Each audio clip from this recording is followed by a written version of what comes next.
Good morning, everyone. Welcome to City Church, where our purpose is to help people experience the fullness of God's love through a relationship, whether you're here in person or whether you're out there, wherever out there is. We want to take the time to welcome you this morning. My name is Charlie Carroll, and I am the founding pastor here at City Church. It feels good to get that right. I don't always get that right, what my current title is, but I am the founding pastor, and I want to welcome you back into our series on the great hope of the world, Ecclesia, which is the local church. We're going to jump right in, but first, let me remind you to ask your questions through the app. If you have Facebook open, remember to turn your volume down. Or you can also go to our website at citychurchdayton.com, and there is a place there to submit your questions. What we are going to do this week is I'm going to talk for a few minutes, and then we are going to take some of your questions live here from the audience, and then also the questions that are coming in through Facebook and through our website. We know that this content can be controversial, and so we want to spend the time answering some of your questions. And so if you have one while I am talking, make sure you write it down and send it to us, or that you're ready to stand up and ask that question here at the end. That being said, week 2 of this series in one of the most important times or seasons of our lives. Let me tell you something. This is a little secret, but I'm going to let you in on it. Today is the most important day of your life because it's the only one you have. Yesterday is gone. Tomorrow has yet to come. And so today is tomorrow's yesterday. And it requires that we live into it and make the most of it each and every day. And the people that are the most satisfied in life are those that live one day at a time and learn how to be present and not to allow their disappointment from yesterday or their anxiety about tomorrow pull them out of the only day that they have to make a difference in their life. And that day is today. So fast. The election is about 20 days away, a little more than 20 days away. And you're going to hear all kinds of information about how this is the most important election ever and how so many things are riding on this election.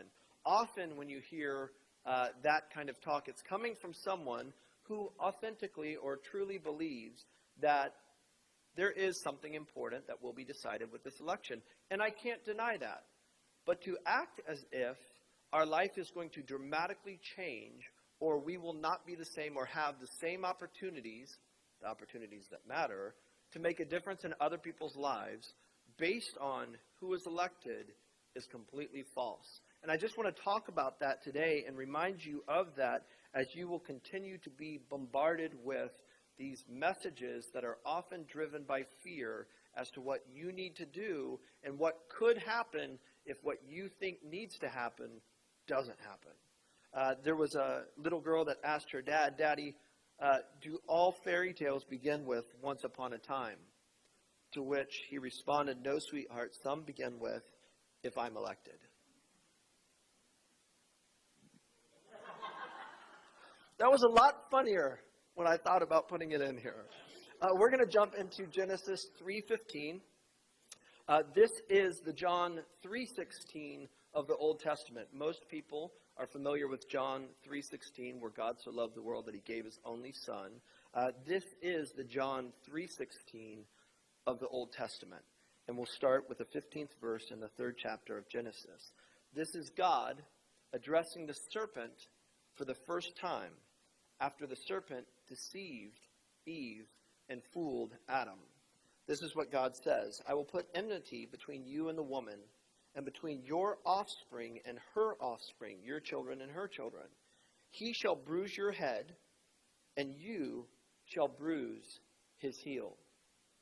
This is God speaking to the serpent, who is Lucifer, or also known as Satan, about what would happen in the long run, what the outcome would be based on Lucifer's rebellion and his ability to talk Adam and Eve into disobeying and going away from what God had instructed them. And it's a prophecy that I want to bring to your attention today because it's really the first battle between two candidates. One of the things that you heard us say this past week was that there are two candidates and really only one choice. Two candidates, one choice. Now, I'm not referring to the election that is all over the news that you hear about hundreds of times each and every day. I want to take you back to the first battle between two entities to show you what we are to really put our hope and our faith in. And this is God saying to Lucifer that there will be a war constantly between humanity and his minions of darkness. And this is nothing new to us. Psalm 2, Ephesians 6:12, John 10:10, 1 Peter 5:8, and 2 Corinthians 10:4 all tell us about this epic battle that started back in the Garden of Eden, is still going, and will not stop until Jesus returns. Now, this is one of those things that is as true as anything else you will ever read in your Bible, but it takes a little more faith to believe, Ephesians 6:12, that there are really rulers of darkness. There are spiritual forces of darkness in heavenly places that are constantly working against humanity in order to, according to John 10:10, steal, kill, and destroy. What Jesus says in John 10:10 is that he came to give you and your children and grandchildren life, and to give it to you more abundantly, but that we have an adversary that comes to steal, kill, and destroy. That's hard to live into. It's hard to believe, according to Ephesians 6:12, that you're actually not wrestling against what you can see or feel all of the time, but you're actually in this epic, eternal battle, the kingdom of darkness versus the kingdom of light.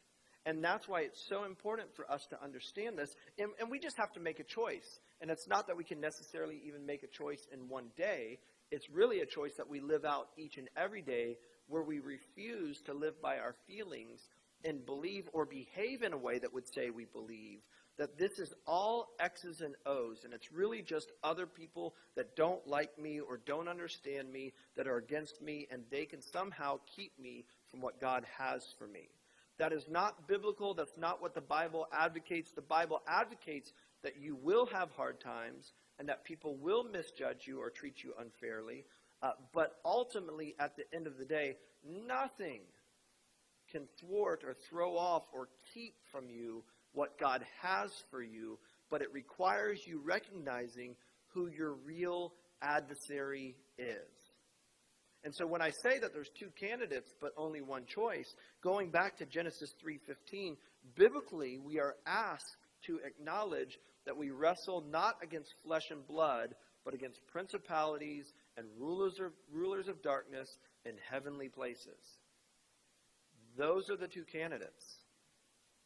And when you understand that, you can behave in a different way and not get so emotional about who gets elected. Because going back up to Psalm 2, we're told that God is the one that is orchestrating all of time, and he is the one that appoints leaders and allows leaders to be put in positions in order to move his narrative further, faster, so that it serves the church.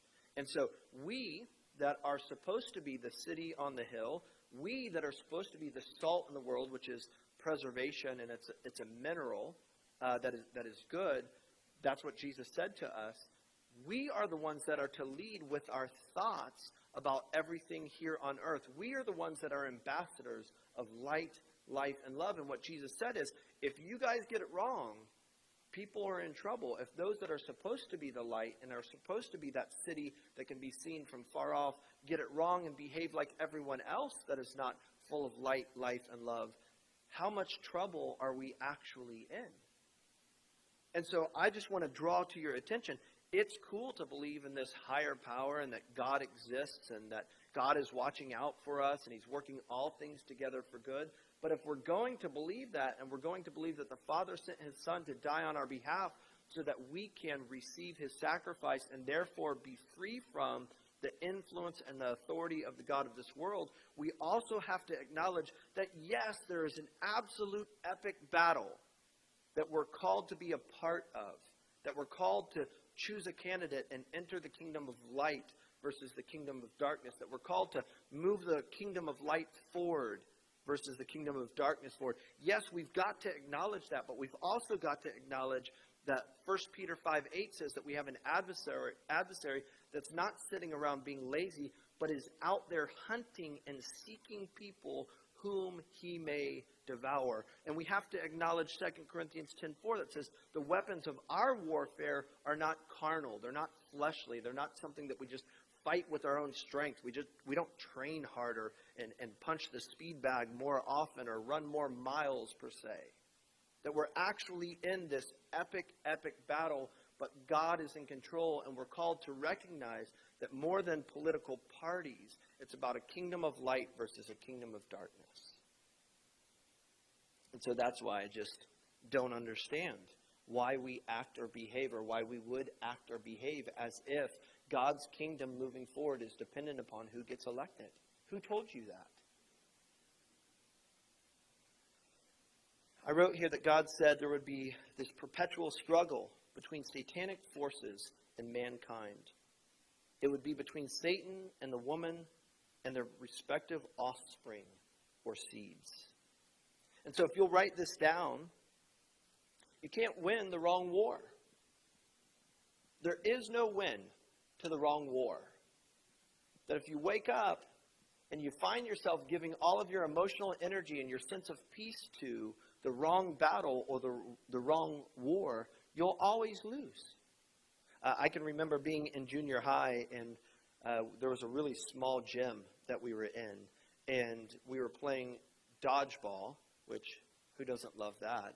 And someone got a ball that was already out on the sideline and threw it from the sideline because I wasn't watching them and hit me in the side of the face. And I looked up and I saw someone else laughing that I just got hit in the side of the face. And I picked up the ball and was running toward them to try to throw it as hard as I could and return the favor when someone stopped me and said, "I threw it, it wasn't them." And see, I think this happens when we get too involved in politics and behave as if somehow, some way, God's kingdom and the kingdom of light, life, and love moving forward is dependent upon who gets elected. If we read and believe our Bibles, God is in control of who gets elected. And it's not to say that we don't vote our values or we don't make an attempt to listen to the Lord and say, "Lord, who should I vote for in this election?" Not just the president, but all the way down. But to behave and have our sense of peace disrupted based on who we think is going to win is completely unbiblical. Our hope does not rest in man-made institutions. It rests in the Lord. And if you do your history and learn, you know that the church of Jesus thrives when it's oppressed by the government. It doesn't thrive when the government speaks out for it. It thrives when it's oppressed. I'm going to give some really unpopular opinions today, and I'm okay with it. But I received an email this morning from a prominent Christian leader saying, "This is the last email that I will send out to 800,000 people before this election." And to me, the email was full of desperation, talking about how we needed to elect a certain candidate in order for America to keep moving forward. And they said this might be an election, and they quoted another politician, that determines the history of the free world. I don't know if you've read your Bible, but there's going to be a new heaven and a new earth. Other verses tell me that in the last days, the love of many will grow cold because lawlessness will abound. And I'm all for the Lord moving on the earth, but he's going to move through his church. You've heard it said that to know where you're going, you have to know where you've been. The church has never gotten off track and has struggled to... The church has never gotten more off track and struggled to recover more than when government got involved. Constantine, in 310 AD, meant well. His mother, Helena, had a father that was killed defending Christians. And so Helena lived into her Christian faith, and when she was brought into the Roman Empire, She influenced her son and went on an archaeological dig in Jerusalem, found the cross of Christ, was so motivated by finding it that came back, influenced her son. Her son Constantine converted to Christianity, and when he did, he said, the whole Roman government that has been persecuting Christians for a long time now, I'm going to make Christianity the official religion of the Roman Empire. And overnight, it lost its heartbeat and it lost its strength, because it became about the middle and upper class and cathedrals and artists and stained glass windows more than it was a movement for the poor amongst the poor. That's what the pious Galileans were. And it was a well-intended person who tried to take the kingdom of God and the message of Jesus and endorse it through government. And see, what happens and what we've learned throughout history is that when government takes something over, we assume that our responsibility is finished or that we do not have to do as much. When the movement that Jesus launched was a movement on the ground where he said, I don't even have a pillow. If you're excited about following me because of what you can get, you need to reconsider, because I don't even have a pillow to rest my head. The church stops moving forward. The kingdom of light stops moving forward and advancing light, life, and love when we outsource our responsibility to a government and act as if a government can usher in the kingdom. A government can usher in objectives and morality-driven goals, but a government and the authority in the American government or any other country cannot usher in the kingdom of light against the kingdom of darkness. We will be nothing but frustrated if what we constantly do is try to use human authority to usher in the light, life, and love of Jesus that can only be ushered in when you are walking in the authority and anointing of Jesus. You need to vote your beliefs, but you also need to give up on your unbiblical beliefs that God is going to usher in the kingdom through the American government. And we would not be in this situation. For those of you who think that life is going to fall apart if the wrong person is elected, you just need to start doing your job of staying connected to Jesus and being full of light, life, and love, and reading a little bit of history to understand that God doesn't need a majority in order to influence the majority. He needs a few people that will just surrender their heart and quit outsourcing their responsibility to the government or a group, a ruling authority that is not his own. Why do we act so helpless? Why is our joy and our sense of peace affected so much by who we think could get elected? It tells me that we've put our hope in someone or something else that is just completely unbiblical. And as I said, learning from history, the church thrives when it is in countries that oppresses its faith. That's when the church thrives. Not when we're endorsing it openly. And I'm not against endorsing it openly.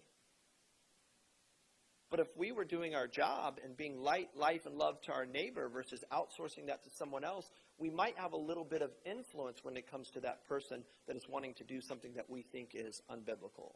God never meant for talking points or bullet points to be the thing that keeps a community in check.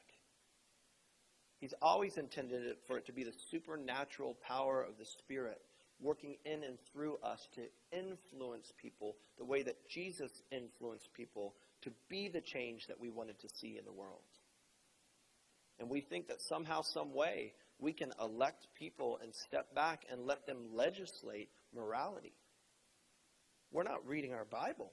That this is an epic battle that was prophesied in Genesis 3:15, that the seed of Lucifer would be against the seed of mankind. It's about authority. Not government or political authority. It's about spiritual authority.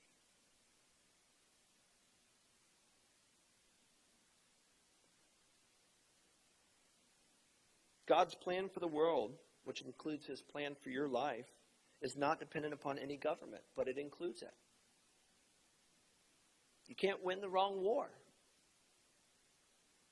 I said this past week on a podcast that there's no right answer to a wrong question. I'm going to put the wrong question out there and get you to argue with me about the wrong question. And if you're right about the wrong question, you'll still be wrong. And see, we're told that Lucifer disguises himself as an angel of light, that's how darkness works. It disguises itself as an angel of light and gets us to argue about the wrong things in order to compromise our connectedness to the source of light, life, and love. And then we're empty and we have no life and no one wants to be a part of our life. And then to make matters worse, we come in and start telling them how to live their life. And the idea is, hey, deadbeat, leave me alone. Go worry about yourself. You have the same amount of peace or lack thereof that I do. Your joy fluctuates as much as mine, if not more. We were always made to lead by demonstrating what the life of Jesus looks like in our life. Genesis 3:15 establishes a principle that runs throughout the Old Testament, expecting a redeemer. And so I want to give you 4 things that we see in this passage. The first one is a principle that redemption is necessary. That God is still doing something today that has its genesis in the promise given in Eden. That the first thing we see in Genesis 3:15, which is the John 3:16 of the Old Testament, is this principle of redemption, that God is sending a redeemer. And this is one of those moments where we have an opportunity just to ask ourselves, like, do I know the Redeemer? Am I in constant communication with the Redeemer that can help me in this epic battle? If you do not know the Redeemer, you are not going to be able to experience redemption in this epic eternal battle. 2, it's a person. It's about a person that God told Lucifer that you would bruise his heel, but that he would crush your head. And in that sense, Lucifer was manifesting himself as a serpent. And what God was saying is that the seed of a woman, which specifically would be Jesus, but also has implications of our responsibility, would be that we crush the authority. By receiving the authority of Jesus, we would crush the authority of Lucifer. What it cost Jesus, which it was costly, is his heel would be bruised. Literally, Jesus' heel was bruised when it was nailed to the wood. Physically, it always costs blood. That redemption costs blood. It costs us spending our own life on the life of others. And so again, it's our opportunity to receive authority through a relationship with Jesus. Third, a problem. The third thing that we see here is a problem. The first is a principle. The second is a person. The third is a problem. This cosmic explanation of disorder in the world. Look at all that has happened this year. And we want to make it about everything but evil. It's about everything but evil. And it makes me sick at my stomach when the church starts acting as if evil does not exist. That evil isn't walking up and hitting somebody from behind. And then when other person looks at them, they said, well, they did it. And if we keep dancing with and entertaining and losing our influence over the manifestation of evil, we will never get to correcting the real problem, which is evil in the world that we have been told about for thousands of years now. The problem is evil. And evil hates white people, and evil hates black people. Evil hates all people and will turn people against themselves so that they fight and keep their eyes off of the real problem, which is evil.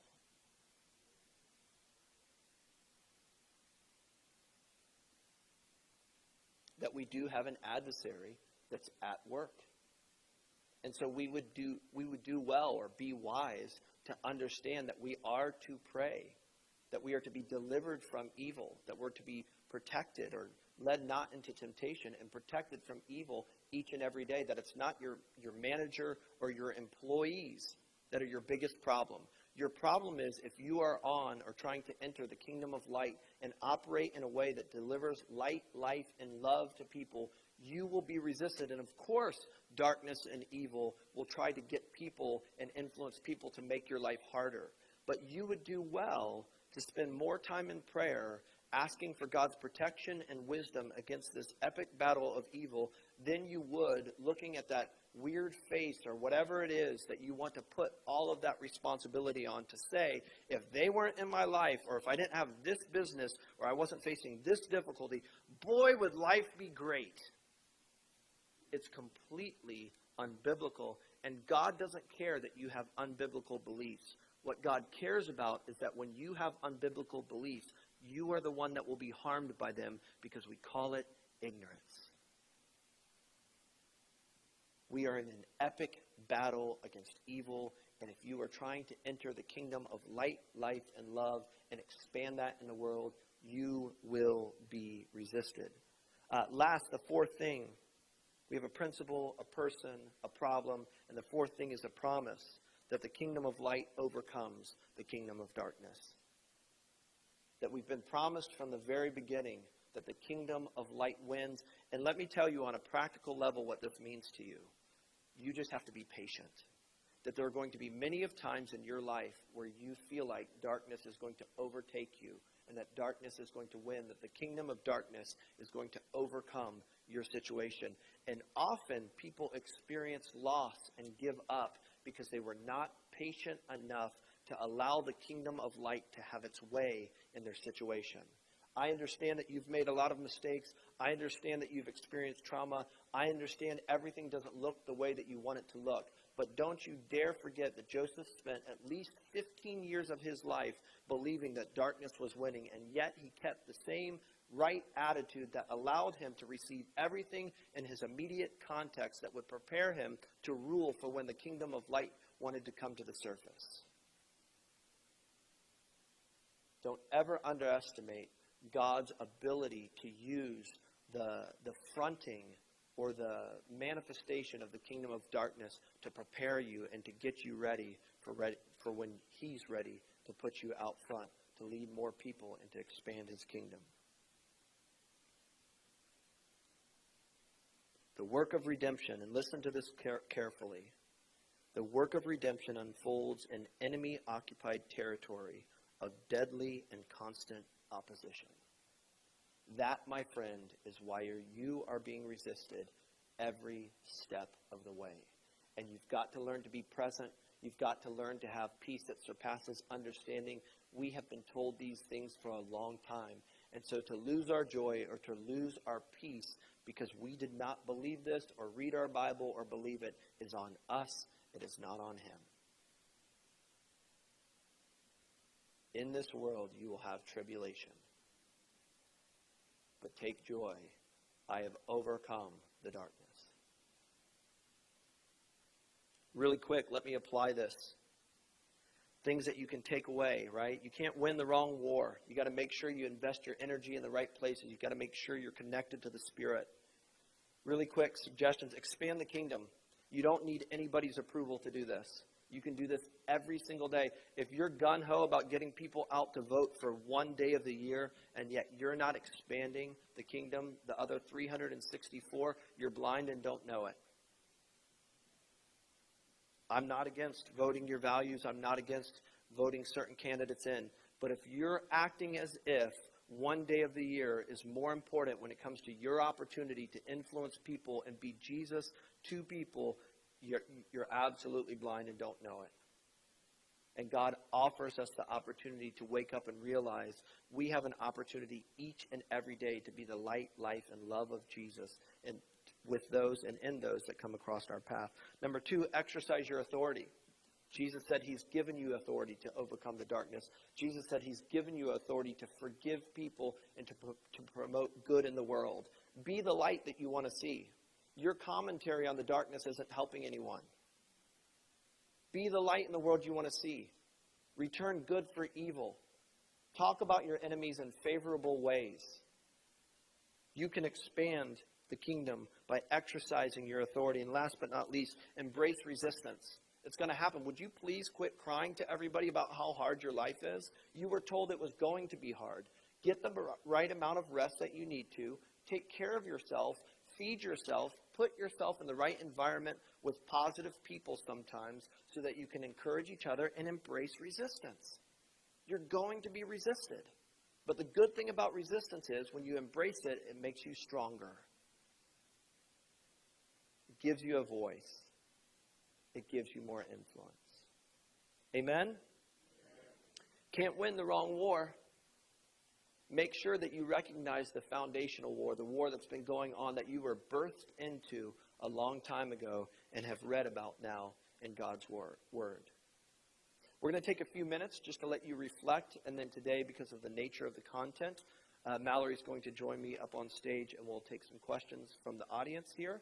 Leslie will be moving around with a microphone, and then we'll answer some questions that have come in via Facebook. Let's take 2 to 3 minutes to reflect.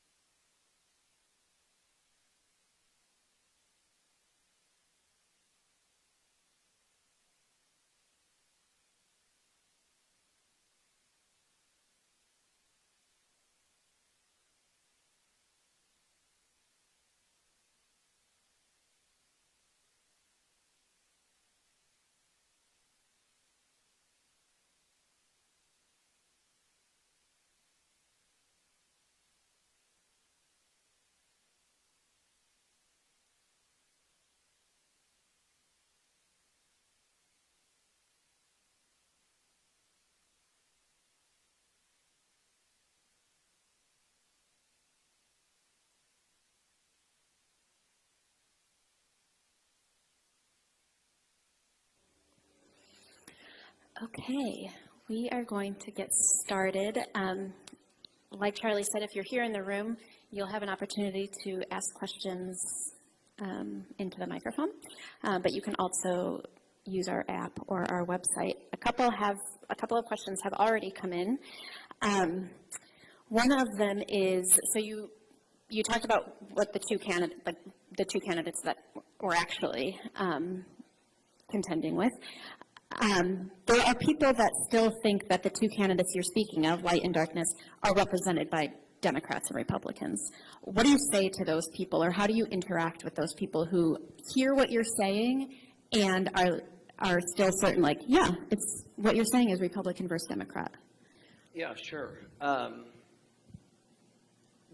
Here's the piece that messes that theology up, or that way of thought up. You don't know who God wants elected.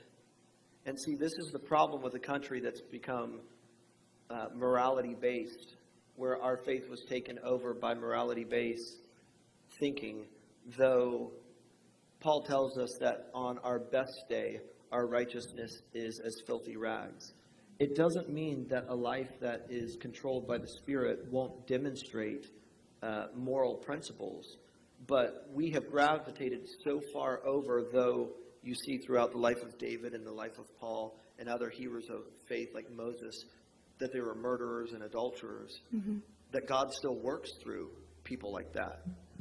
And so it's important to understand that God is moving his kingdom forward, and he saw fit to allow people like Nero to be in power when he could easily take them out and assassinate them.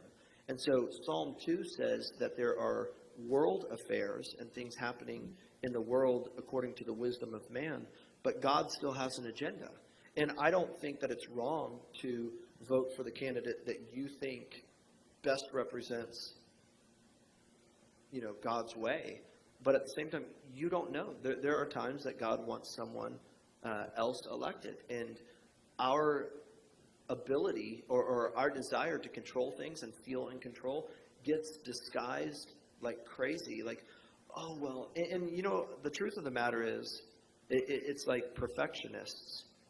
Those of us that were raised in environments where we had childhood trauma, we were conditioned or unconditionally conditioned to make our value around good decisions. Yeah. And so people will get in fights with people that they've been lifelong friends with and not talk anymore over this election. But again, it just comes down to the problem with picking someone based on morals, right? Which there's not a person watching in today or listening that has not been immoral in some way, shape, or another, and everyone has fallen short of the glory of God. That shouldn't understand that. We should all understand that God might just be choosing and putting someone in power in order to move his kingdom forward. Why?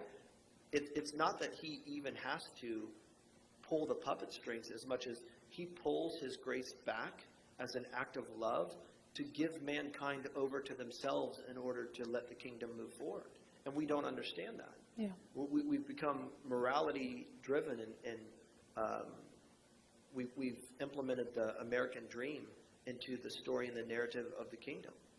And it doesn't work. So that's a good segue into this next question. If God appoints a specific person to be president and so many Christians listen to him and vote based on his leading, why is there so much division? Are people who think they're hearing the Lord not actually hearing him? I think we all should suspect our own biases and how we raise up people that tell us what we want to hear. Yeah. And I'm not explicitly for or against anyone. At the end of the day, there are a lot of things that God asks of me that I don't fully understand, but he asks me to trust that he's in control. Rectify your fear with the truth that God is in control. Why are you so upset, or why are you so worried? Last time I checked, I thought you thought God was in control. This is weird. Done. Okay. Hold on, one more question, and then we're going to throw it out to the audience. When it comes to a battle with our adversary, is there ever a point that it's considered over-spiritualizing a situation? Of course. We can definitely over-spiritualize anything.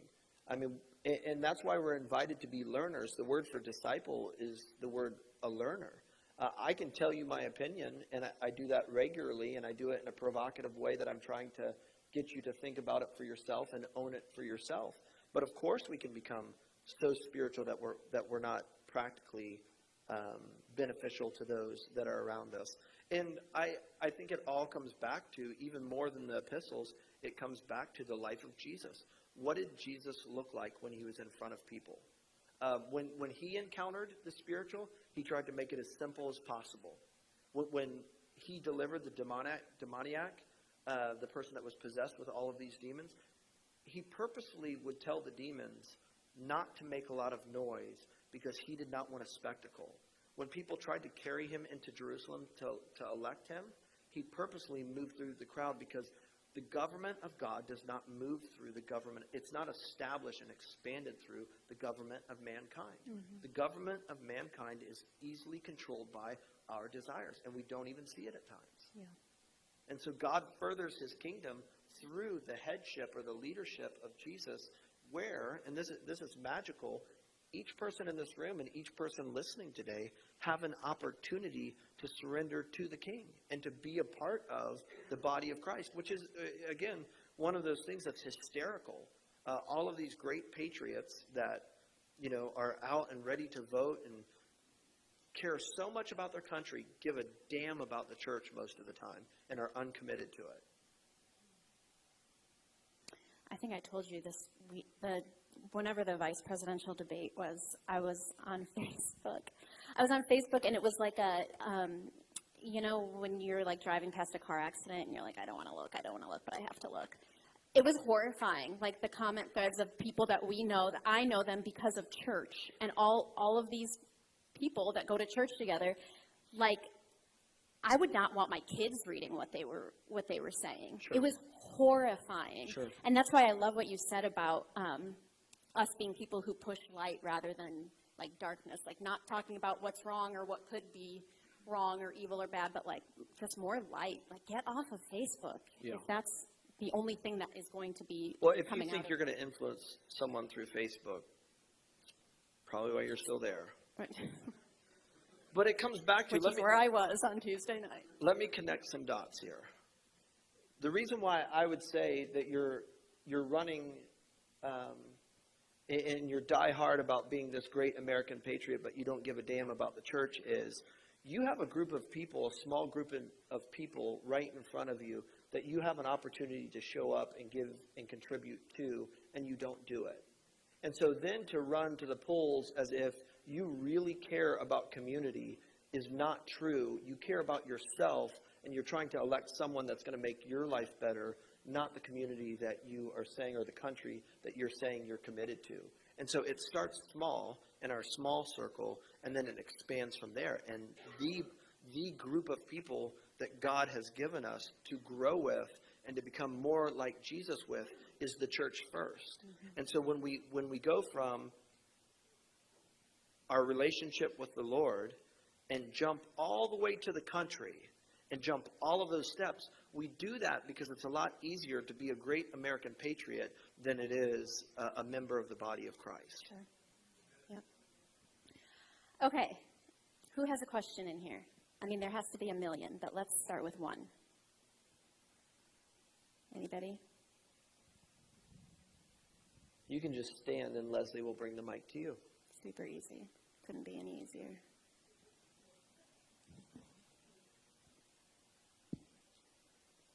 I love what you say about Jesus still being Lord. You've used that on me before when I thought my life was going to end because of stupid things. Yesterday, Evie tried to bring her tricycle into the house. Like, she rides it around in the driveway. And she tried to bring it in the house, which usually I'll allow when Darren's not home, but Darren doesn't allow it. And so he wasn't home, and I'm like, okay, like, I don't care if she's riding it in the house, but for clarity's sake, we'll just stay consistent. So I told her that she couldn't ride it in the house. Anyways, it was the end of her life. Like, she was face down on the floor screaming. And I'm like, Ev, if you can't bring your tricycle in the house, Jesus is still Lord, which she's 2.5. So 1, she doesn't understand that, and 2, she doesn't care. But I'm like, Jesus is still Lord, Ev. Good news. Go ride your bike outside. But I feel like that's how a lot of people are on election. Like, the results come in and we're face down on the floor, pounding our fists into the ground, and it's like, Jesus is still Lord. That's the good news. Yeah, and again, I push the envelope, and people know that. But I do that because it's important for us to remind ourselves that nothing's going to get around the Lord. Nothing's going to surprise. The Lord already knows who won. He knew who won before both of these candidates were born. And he's committed to your good and to my good and advancing the kingdom of light forward. Yeah. We need the icebreaker, the one person that breaks the ice. Who's good? Oh, Keith. Yes. Leave it to the sound guy. Good. I'm also got to control the volume. So my question is even when I love what you said that we should be involved in our community and be focused on the church, and then kind of politics is just another thing that kind of fits in that. But I find myself, even though I love that philosophy, as I watch the debate, it's very easy for my subconscious maybe even to get worked up and focused on it. So what are some practical ways that you can kind of, I don't know, talk yourself down and kind of keep perspective amidst staying informed? That's such a great question. When you engage, which I like to engage in these, watching these debates, and it's very fun for me. What are some practical ways that you can keep yourself calm? You got to live in a way, and this is not just for watching presidential or vice presidential debates. You have to live in a way that you constantly remind yourself of who's in control. And so you're always going to have an opportunity to cater to the loudest voice, but God invites you to make his voice the loudest voice in your life on a daily basis. And so what I would say is it's the practice of giving God the last word and allowing him to have the loudest voice in your life. When a doctor, comes in his white coat and says a word like cancer, it's very easy to allow that word and that voice to become louder and have more substance than God's voice. Again, you can get caught off guard, and get hit in the side of the face with a dodgeball and be ready to take on the world. But you got to bring yourself back and just remind yourself that God is in control and he's committed to your good. And because he is sovereign and omnipotent, no one or nothing is going to get around him. Now, that's good news, and it's also bad news because you really need to live into that, right? It's the same thing about we're not wrestling against flesh and blood, but against principalities and rulers of darkness in heavenly places. I mean, we're promised to be protected, but we also have a responsibility to put on that armor of God and to follow the Lord's voice, because God is trying to lead us away from temptation and lead us in the right direction. That's good. Good question. But the only other thing I would say, Keith, is let's not act like Donald Trump is anybody's problem. Let's not act like Joe Biden is anyone's problem. We can do this, I promise you. Our problem is evil and darkness. And every single person in here has an opportunity to resist darkness or to be an instrument of it. That's good. Hi, I'm Anna. you talked about wanting to bring out the kingdom through the local church, and this is our local church. So, like, what are the areas that our church specifically has a need? Like, what can we do? Yeah, that's a great question. So we're going to turn 13 years old here in January, and it's taken some time, and we actually have spent a number of years now going backwards. What feels like going backwards, we're still going forwards, but it feels like going backwards, to create a method or an approach of church that makes it sustainable so that it can outgrow and outlast one generation or a charismatic leader. And what we mean by that is the fact that everyone in this room and those that are not here today but are listening online have an opportunity to create an initiative that will positively impact and deliver light, life, and love to the community is a major thing that we have done over the last couple of years, because what we were doing that was not working is we were allowing a small group of people that consider themselves professional ministry people to see all of the needs, communicate all of the needs, and in a lot of cases facilitate those operations to bring light, life, and love to our community. And what we've realized now, and why we call it an initiative, is because we as City Church are finished competing with those that call City Church home for time. What we recognized is that it would be wiser to empower a group of people that have different skills, different backgrounds, and different areas of interest when it comes to ministry, that are already out in the community doing their thing, and give them a voice inside this place to invite others into it. And so whereas MVLA is still running, but not as active as it has been, or some of our poverty alleviation work is not as active as it has been, we did that because we realized that we built that approach to ministry on a faulty operating system that was built off of about 100 years of church history that has now changed and needs to be more like what I call an app store versus a company that builds apps. And so initiatives here at City Church are opportunities for you to communicate how you're taking light, life, and love, the light, life, and love of Jesus out into the community, and then invite other people into it. Michelle, who's sitting in the back, last week after church, I went down to table 33, and most people had cleared out by the time I was ready to sit down, and Michelle and I had a conversation. She has a lot of experience in leadership coaching, and we got on this topic, and I said, like, this is why initiatives and breakouts were designed, so that we can empower people like you that are a professional at leadership coaching to step up, and our whole body benefits from that versus being limited to the small handful of people that are considered professional ministry. Those that are in professional ministry have an obligation to organize and to create clarity. But the real way that the church or the kingdom of light is going to move forward is when that staff learns how to create an environment where people are empowered to take the light, life, and love of Jesus through their experience and their gifts out to the community without having to get permission. I know it was a long answer. Great. Okay. Oh, yeah, Anna. Any wisdom on handling those in our immediate circles who are extremely passionate about the political scape? Like Facebook, you can shut down, right? You can walk away. But I know that and I'm sorry, a lot of you have people we can't avoid because they're in our immediate circle who are living, breathing, and dying by the state of the politics. And some of them love Jesus and some of them don't. And so how do you navigate carefully engaging those conversations? Yeah, I mean, in a lot of cases, I try to unplug my ego and avoid the conversations when I realize that someone has built their hope on who gets elected. When Jesus said that we're not to cast our pearls before pigs, he was saying that we have a responsibility as a Jesus follower to realize when someone will listen or not listen. And so often we do not suspect our own insecurities enough.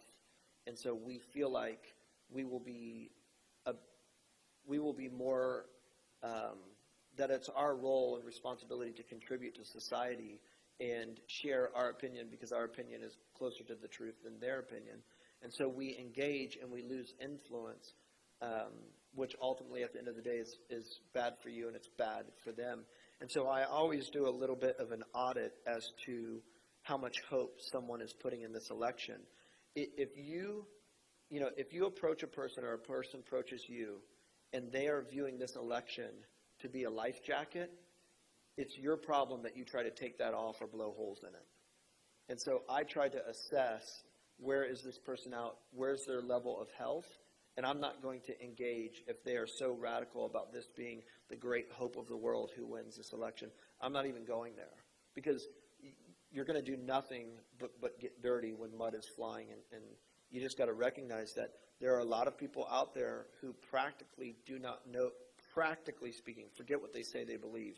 They practically do not know Jesus. And because they do not know the Lord of life, they are going to put their life or their sense of life and whether it will come or go in another person. And so I would just say, be very wise. Be wise as a serpent and harmless as a dove when it comes to, oh, okay. How about Joe Burrow, or how about the NFL, or how about this? And just go a different direction would be my opinion. I promise you that the Lord is going to continue to move forward with his agenda, whether or not we convince that person of what we believe. Maybe one more question. How do you encourage, or what do you say to someone who says, why do I even bother to vote? Why do I even bother? God's got this. He's going to do what he wants to do.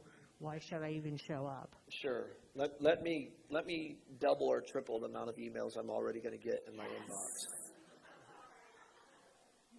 I question whether Jesus would have even voted. Now, again, I realize what I just said. And I said it on purpose. And someone would say, well, how in the world do you think that's biblical? And I would say to you that when they came to try to trap Jesus with a tax question, he said, whose face is on the coin? And they said, Caesar. He said, well, then give to Caesar what is Caesar's. And then he told Peter, in order to pay the tax, right, because that's what he was supposed to do, just go on a little fishing trip, and I'm going to have a fish that has a coin in its mouth.